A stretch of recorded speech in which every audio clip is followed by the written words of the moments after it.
Fala aí, pessoal do canal, estamos aqui mais uma vez no templo Retroflex. Grava ali. Aí. Hoje eu vou fazer um treino de upper, só para variar. A última vez que eu vim aqui foi treino de upper também, se eu não me engano, para abertura do canal. Só que dessa vez é uma proposta diferente. Eu tô 4 semanas para finalizar meu cutting, tô completamente depletado, morrendo, sem força. E por causa disso eu não estava conseguindo sustentar os meus treinos de cluster set que eu falei naquele vídeo de braço. E eu comecei a treinar da mesma forma em que o Jordan Peters está treinando, e eu vou explicar para vocês durante o treino quais são os princípios e conceitos que ele utiliza por detrás desse raciocínio dele, o que tem uma validade científica, o que é meio que um raciocínio próprio dele e a aplicação disso tudo na prática. Então, eu estou treinando com ênfase para peitoral, que é um ponto fraco meu. Começando aqui com o exercício de press, já fiz as feeder sets, então só para o pessoal saber, faço um aquecimento com 10 a 15 repetições, um peso leve, depois uma feeder com uma carga para 8, eu faço por volta de 4 repetições, e daí a feeder pesada com a carga de trabalho, eu faço umas 2 repetições. Nesse treino do Jordan Peters, ele busca fazer só as que seriam as repetições efetivas, entre aspas, né? Eu já vou explicar o porquê, entre aspas. Mas então a faixa de trabalho de repetições é de 3 a 6. Eu vou tentar zerar a máquina aqui, já vamos direto para a série de trabalho e vamos ver se eu consigo zerar a máquina.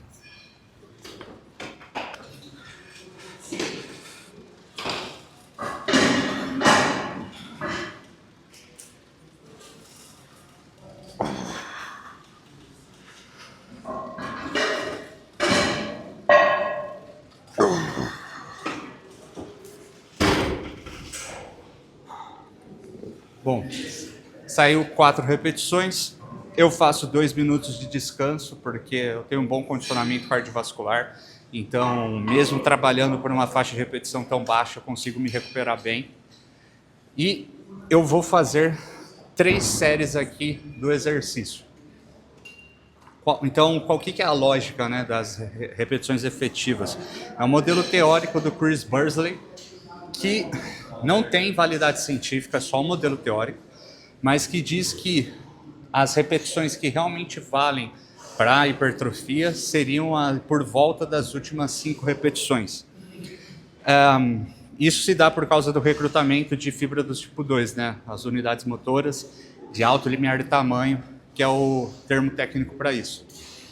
Só que a gente tem estudo que mostra que quando você está trabalhando com 70% acima de um RM, ou seja, carga para 8, 10 repetições máximas, dependendo do exercício 12, você já tem o recrutamento dessas unidades motoras desde o começo da série. E tem estudo avaliando que, e eu expliquei isso no meu vídeo da falha, eu vou tentar deixar os cartões aqui aparecendo para vocês irem vendo, porque tem muita coisa que eu já falei no canal. Tem estudo mostrando que quando você trabalha com essa faixa de intensidade, desde que você equalize o trabalho total, você tem a mesma hipertrofia, mesmo se você deixa 3, 4 na reserva. E não são poucos estudos demonstrando isso. São muitos estudos que avaliam repetições na reserva. Então, meio que quebra um pouco o modelo teórico como algo 100% engessado e correto. Entretanto, eu tenho algumas visões em relação a isso, que eu vou trazer nesse vídeo, enquanto a gente vai fazendo o treino, que eu acho que há algumas validações em relação a esse método, especialmente, por exemplo, agora nessa situação em que eu tô de déficit calórico, perda de força, baixa tolerância à fadiga, para manter a densidade do meu físico e depois também uma lógica para você ganhar músculo, construir músculo.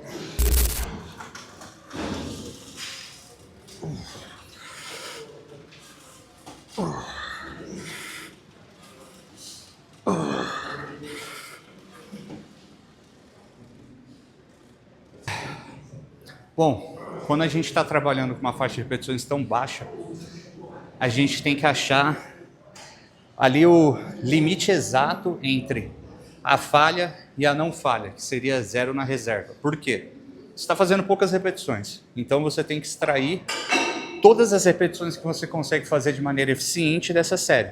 Entretanto, se você atinge a falha, toda aquela lógica da falha que eu expliquei no meu vídeo sobre falha, você perde a capacidade de ativação neural, que é o que a gente fala que é a fadiga do sistema nervoso central, para conseguir performar no resto do treino.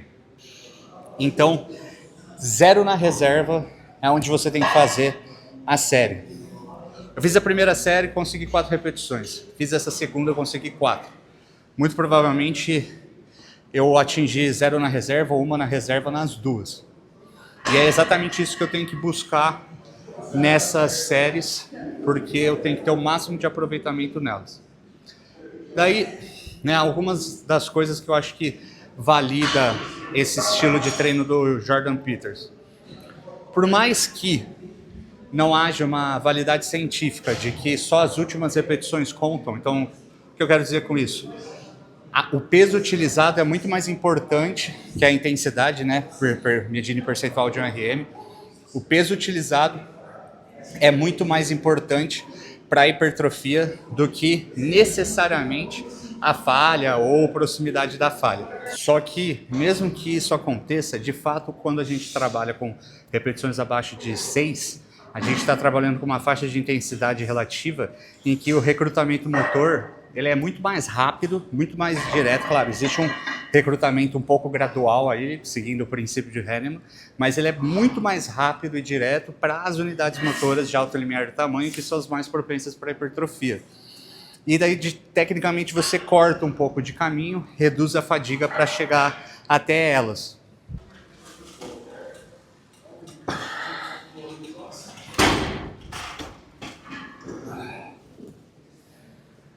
Bom, essa última saiu 3, normal, é o esperado quando a gente está treinando dessa forma. Daí o que acontece? Não sei se vocês repararam, o Jordan Peters aumentou consideravelmente o volume dele de treino nesses últimos tempos. E ele abaixou a faixa de repetições. Antes ele trabalhava por volta de 8, 6, 5, agora ele trabalha com 3, 4, 5 no máximo. Qual é a lógica que eu vejo por detrás disso? A partir do momento que ele faz metade do trabalho nas séries, ele consegue aumentar a quantidade de séries, trabalhar nessa faixa de intensidade que vai direto ao ponto, nas fibras que ele tem um alvo maior para poder hipertrofiar, e por causa disso, ele tem um manejo de fadiga a partir do momento que você tem experiência suficiente para saber onde é sua 0 na reserva, e daí ele consegue sinalizar mais hipertrofia com densidade no físico e otimizar esse equilíbrio entre estímulo e hipertrofia. Segundo exercício, vamos para um padrão de movimento de crucifixo agora.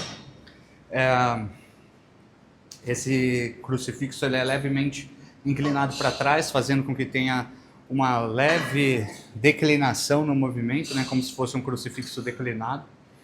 E vou buscar fazer todas as inclinações no treino para, teoricamente, né, hipertrofia heterogênea do peitoral.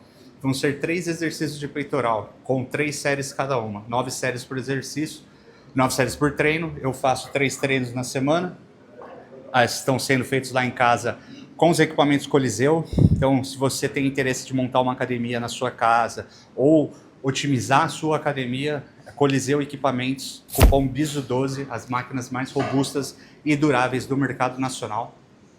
E daí vocês podem ver que fica um volume alto de séries para peitoral. Mas por que eu estou conseguindo fazer isso, mesmo em déficit calórico? Eu acredito que seja justamente por causa disso que eu já expliquei. O quanto esse treino, se você faz de maneira cuidadosa, para não se lesionar, sempre 0 na reserva e progredindo carga, você consegue ter um manejo de fadiga e estacar séries, né? Escalar séries acumuladas na semana, como se você estivesse fazendo a metade praticamente, porque você teoricamente está fazendo a metade das repetições. E é claro que é o debate, mas você está fazendo metade do volume de trabalho, né? Bom, mas aí que tá, eu também estou pegando muito mais peso. E Eu já falei disso em podcasts, tem um estudo que mostra que quando você faz uma etapa de força antes de um período de hipertrofia, né? Então você tem um ganho maior de força e compara esses dois grupos, um que treinou só para hipertrofia e outro que teve o ganho de força, o ganho de força teve mais hipertrofia, mas no total das semanas acumulou menos carga de trabalho. Então é bem possível que a capacidade de levantar peso e o quanto você progride esse peso, às vezes possa ter um peso maior nessa equação de volume de trabalho, né, que é séries vezes repetições vezes peso, do que a gente considera. Infelizmente não tem muitos estudos nessa direção, mas espero que um dia saiam mais. Então é aí que se justifica esse tipo de treino, onde você consegue estacar mais séries. Essas séries são com muito mais peso, menos repetições, mas você consegue acumular um volume de trabalho que teoricamente seria mais eficiente, né? Lembrando que essa é a proposta do modelo teórico, mas não significa que ele é comprovado cientificamente. Eu só estou explicando para vocês o raciocínio que eu acredito que o Jordan Peters usa nos treinos dele e o que eu estou aplicando agora. Vamos para a série de trabalho aqui que eu já fiz as feeders.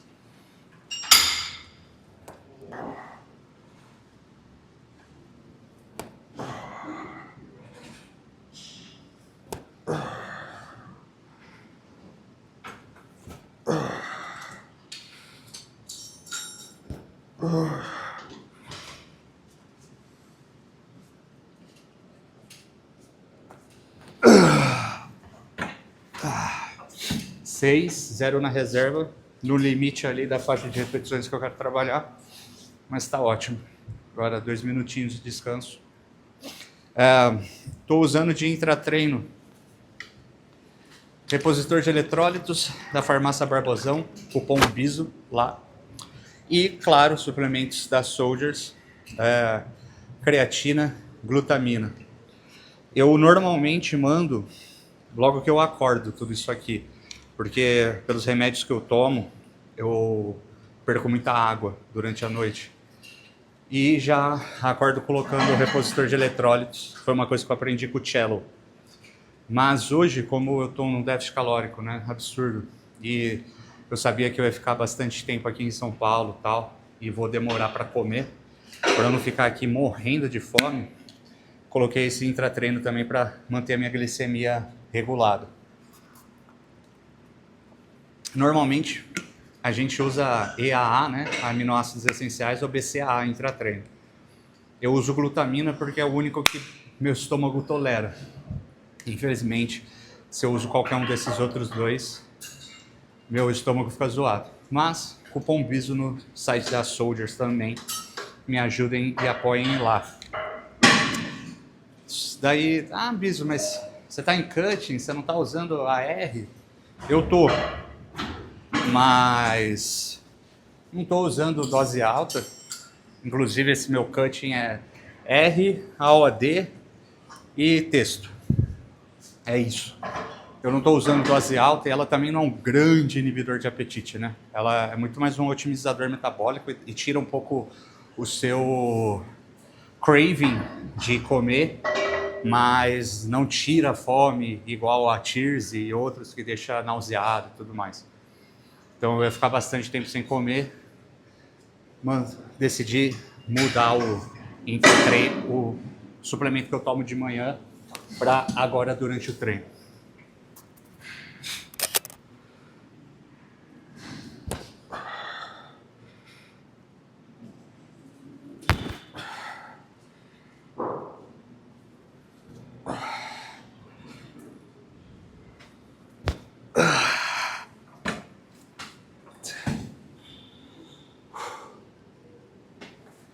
Bom, daí as dúvidas mais comuns sobre esse estilo de treino, né?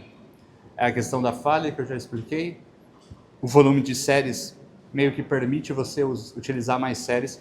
A ideia é justamente essa, né? Você otimizar a eficiência das séries. Divisão de treino, eu acho que divisões de treino que são mais horizontalizadas no volume são melhor para você utilizar esse tipo de treino. Mas o próprio Jordan Peters está utilizando o PPL, né? Então, mas eu estou usando upper e lower. Só que no meu caso, como eu tenho facilidade para perna, eu faço só um lower na semana, faço 3 upper. Full body também é um tipo de divisão de treino que cai bem com esse tipo de treino.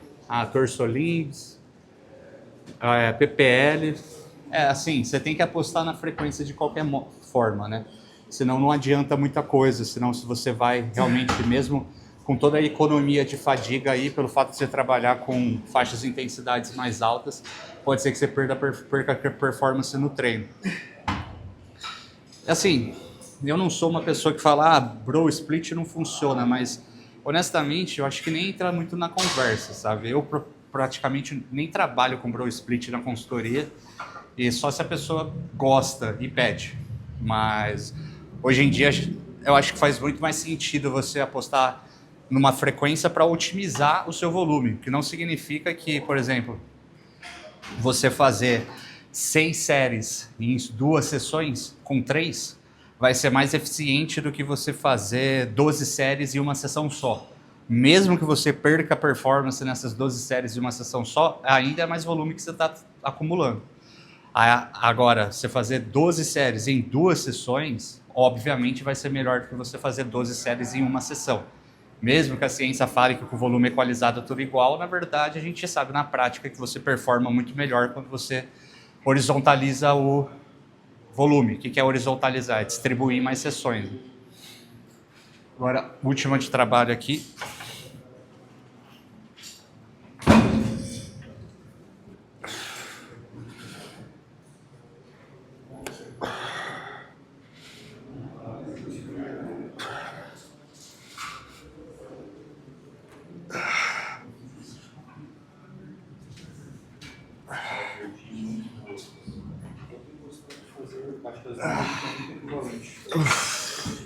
Eu nem lembro muito quanto foi as outras repetições.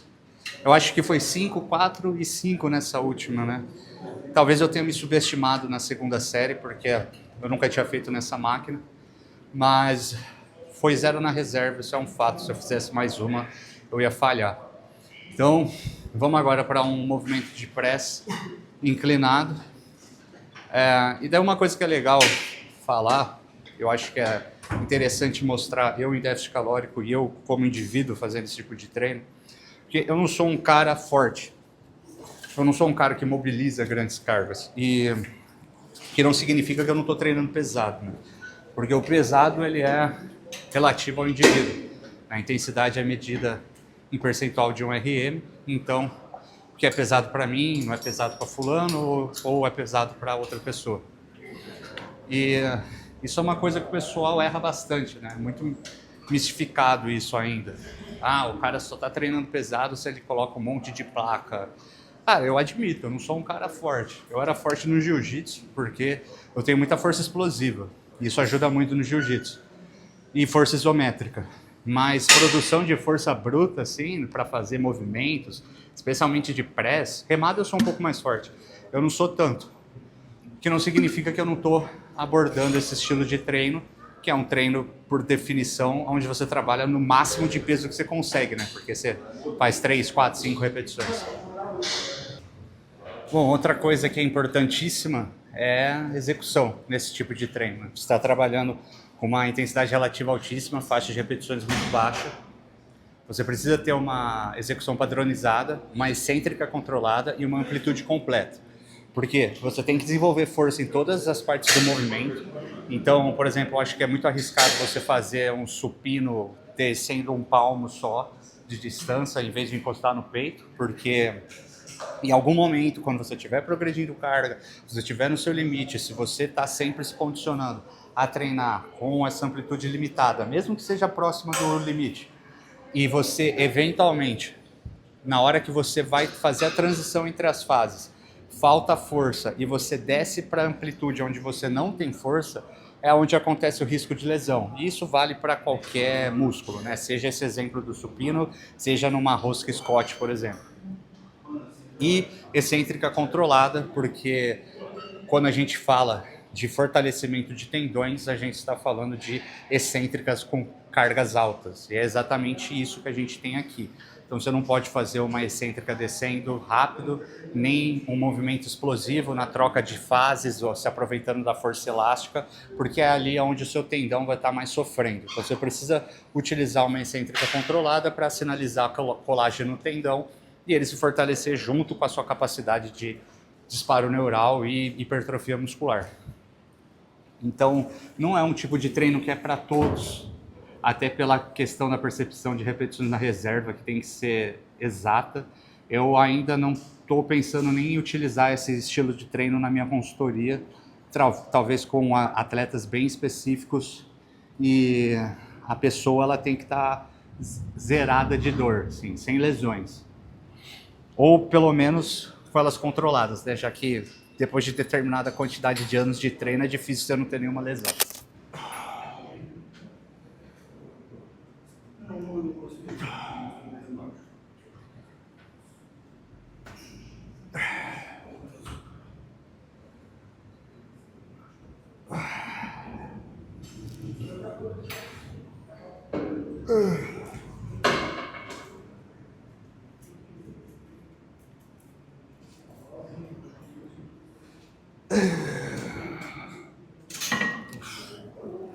Seis com 0 na reserva, é isso aí.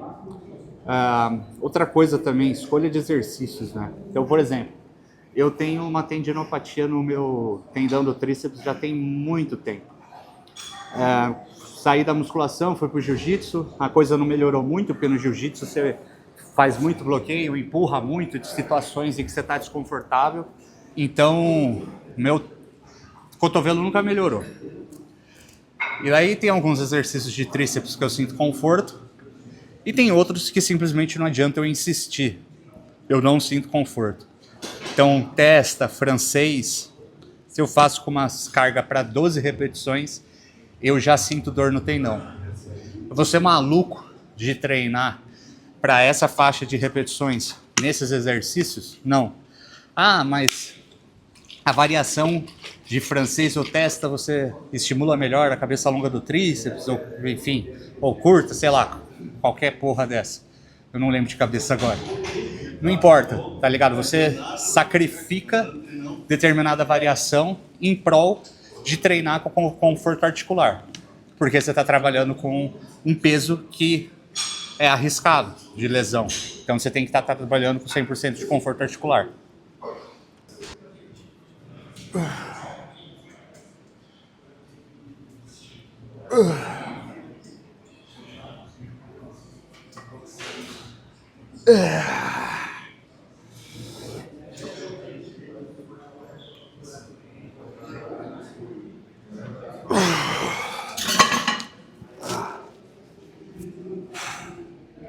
Isso ficou entre a falha, 0 na reserva.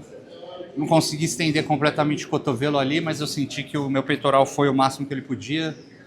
Então não vou considerar uma série ruim, mas talvez eu podia ter parado uma antes. Claro que esse ajuste de 0 na reserva fica muito mais fácil quando você está treinando com peso e máquina que você está acostumado, né? Se eu estivesse na minha casa lá com o equipamento Coliseu, eu saberia melhor. Mas faz parte. O importante é que o estímulo está sendo feito.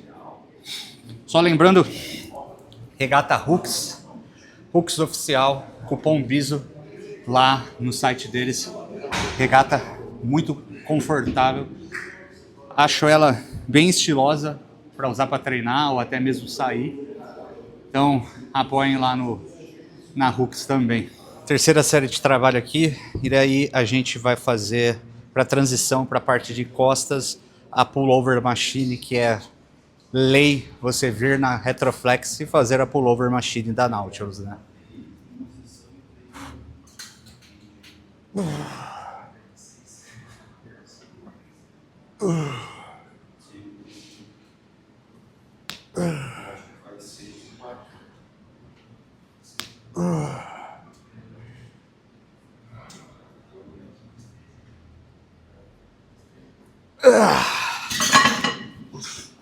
Bom, foram 5 reps, então a série anterior foi na medida. Não fadiguei, consegui manter a performance. 3 plaquinhas, não sei se isso é pesado ou leve para essa máquina, mas é o que eu falei, o que importa é que eu estou dando meu estímulo. Isso aqui é a famosa remada aqui da Retro. Vamos ver quanto peso eu consigo pôr nisso aqui. Nem sei. Começar o aquecimento.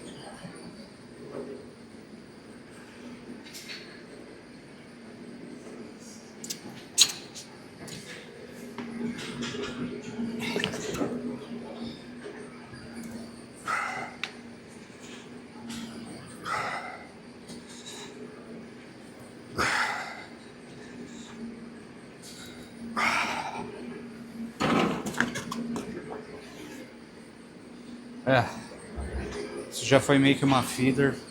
Acho que eu consigo pôr um pouquinho mais ali. Nossa, o déficit calórico tá batendo, cara. Às vezes dá uns teto preto assim do nada. Ó, isso aqui foi o que muita gente fez ir pro fisiculturismo. Eu comecei a treinar musculação por causa dos Zis. Eu falo abertamente isso no meu perfil. Mas essa campanha de marketing aqui da Animal com Frank McGrath foi o que fez muita gente do dói da cabeça igual eu ir pro fisiculturismo. Clássico. Bom, vamos para a série de trabalho aqui. 3 séries também. Repetições baixas, mesmo esquema.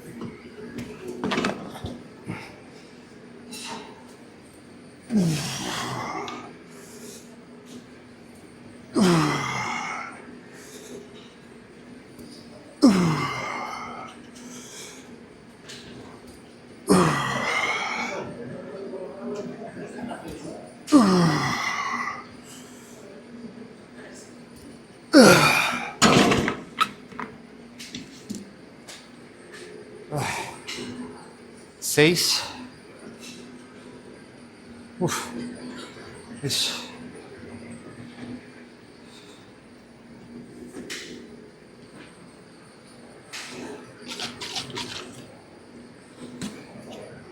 Segunda série de trabalho.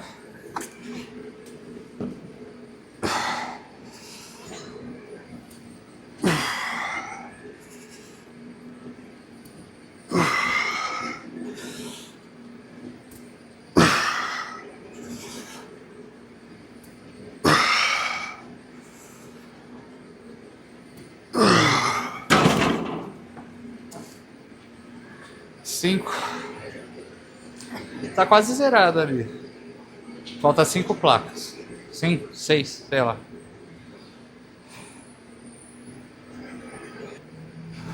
Não sei se é muito ou pouco nessa máquina aqui, mas para quem tá nesse déficit calórico, 1.800 calorias só. Já tem semanas já. Tem mais 4 semanas aí pela frente. Quero pôr condicionamento de palco, fibrar o glúteo. Quando chegar nesse ponto eu vou estar satisfeito.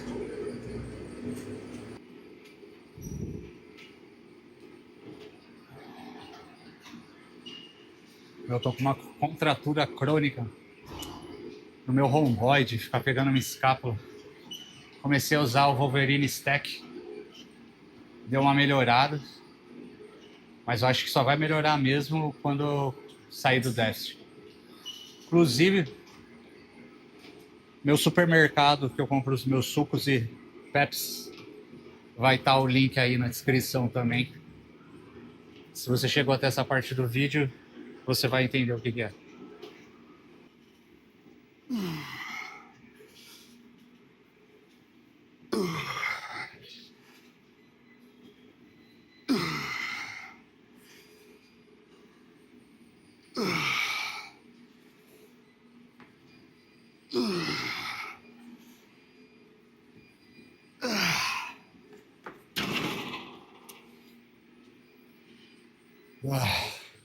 Nossa.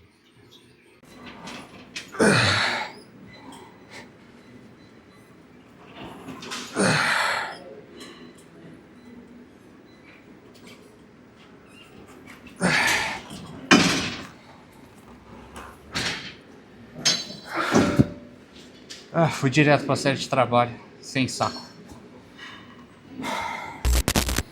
Bom, tentei abordar tudo que eu tinha abordado já no meu Instagram sobre esse tipo de treino e as dúvidas que tiveram e mandaram lá.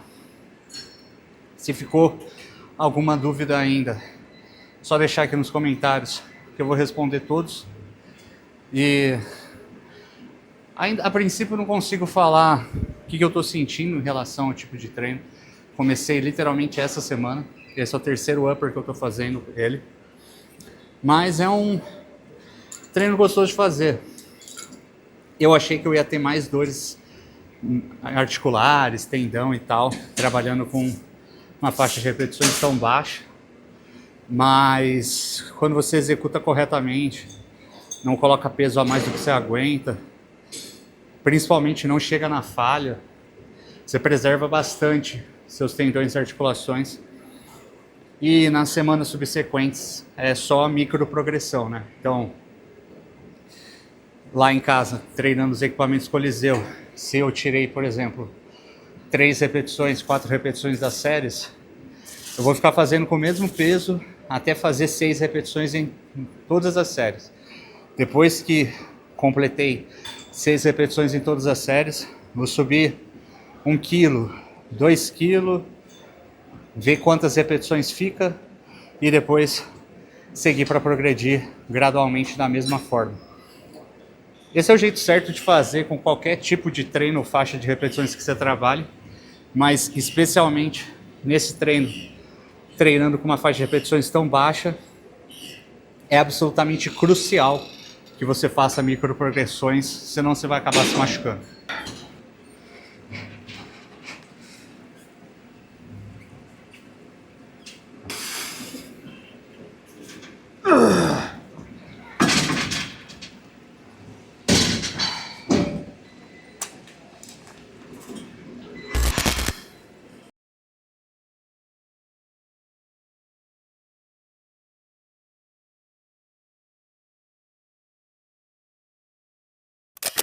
Eu ia fazer desenvolvimento, mas estão tudo usando, vou fazer elevação lateral mesmo. Fazer um aquecimento aqui, porque eu não estava fazendo esse padrão de movimento. Daí, né, sobre duração de treino. Estava treinando tudo em cluster. Meu treino estava durando 1 hora. Esse treino, ele é mais longo. Primeiro porque você faz mais aquecimento, né, já que é um upper. Se for um PPL, provavelmente você consegue encurtar ele um pouco. Mas fica 1h30, assim, o meu treino. As séries, elas são rápidas, né, porque são poucas repetições, mas você tem mais descansos entre elas, então acaba que o treino fica mais longo.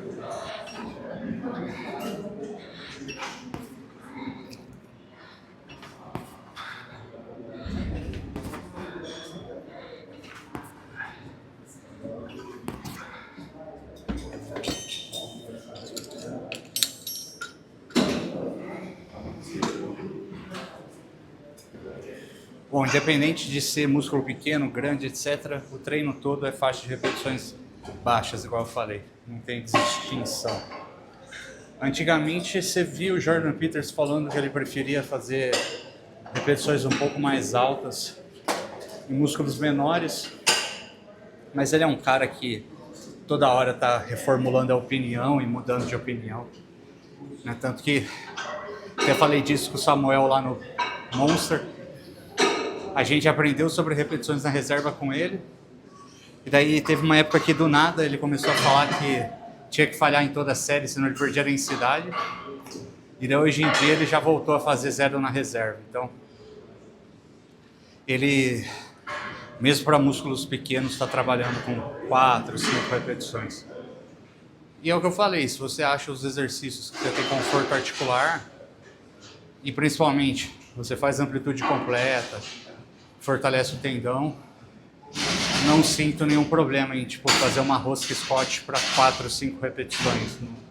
Não consigo enxergar, sentir nenhum risco de lesão.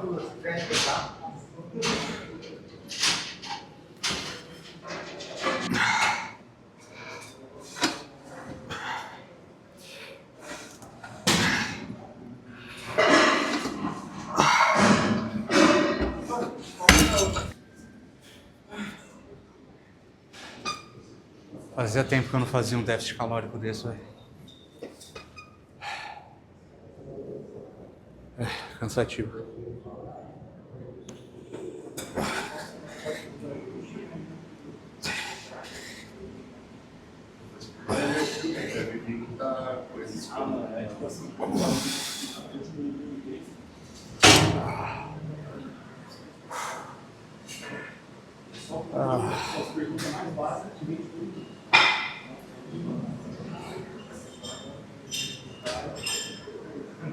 Exatamente, né?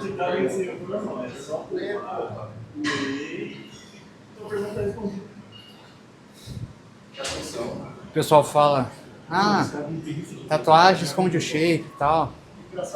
Não sou atleta, né, velho? Essas tatuagens, elas têm significado religioso, ideológico pra mim.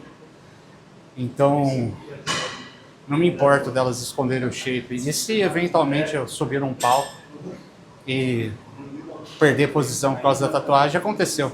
Não vivo pra isso. Mas eu não me arrependo delas, não. Mas tem muita gente que fala merda. Nossa, tem que ficar aguentando comentário. Um shape desse não tinha que ter tatuagem. Ué, se você quer um shape desse sem ter tatuagem, faça você o seu shape, cara.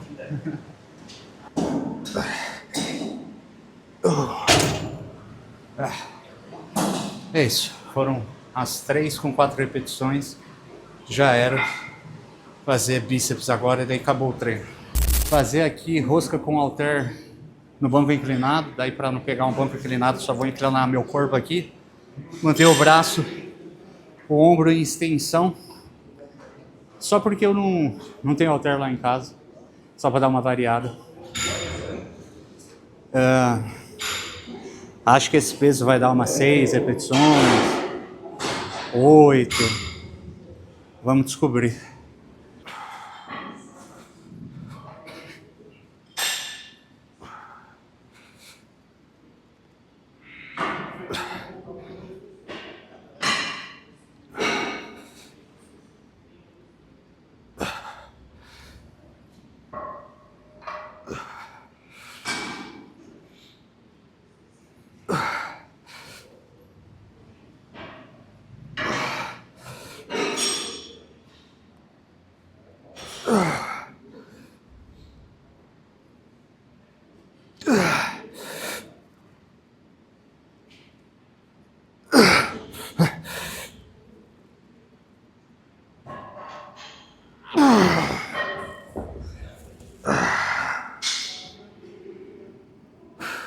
Estamos fechando o treino aqui, né, para recapitular 3 séries cada exercício. Foram 3 exercícios de peito, 2 exercícios de dorsais e para os grupamentos de movimento isolado, um de cada só, porque a gente contabiliza o volume de treino residual dos exercícios compostos. Atualmente estou fazendo essa divisão com 3 upper e 1 lower. Talvez quando eu entrar em déficit calórico, eu faça upper e limbs para dar ênfase nos braços, que eu gosto muito de treinar braço. As pernas eu tô dando uma ênfase entre aspas, né, mas dando um gás nelas agora em déficit para não perder volume mesmo, porque eu perco bastante volume quando eu fico em déficit. Elas ficam bem flat e eu não quero perder a harmonia do físico. Mas em superávit, eu dou um espirro, minha perna desenvolve. Então, provavelmente eu faça upper, 3 dias de upper e limbs, para dar um estímulo maior em braços também. Mas por enquanto a prioridade principal é peitoral, que sempre foi um ponto muito fraco do meu físico. Eu nunca treinei corretamente, com a amplitude correta, igual estou treinando. Com a seleção de exercícios corretos, sempre fui fissurado em ficar fazendo só press. E com um volume adequado, né? Fazer um volume maior de peitoral do que de dorsais, por exemplo, que eu sempre fui obcecado em treinar dorsal. E eu tô vendo melhora no físico, mesmo em déficit. Mas é isso, sobre o treino do Jordan Peters. Espero que vocês não tenham ficado com dúvidas. E como eu já falei, qualquer dúvida é só deixar nos comentários. Estamos fechando o treino aqui.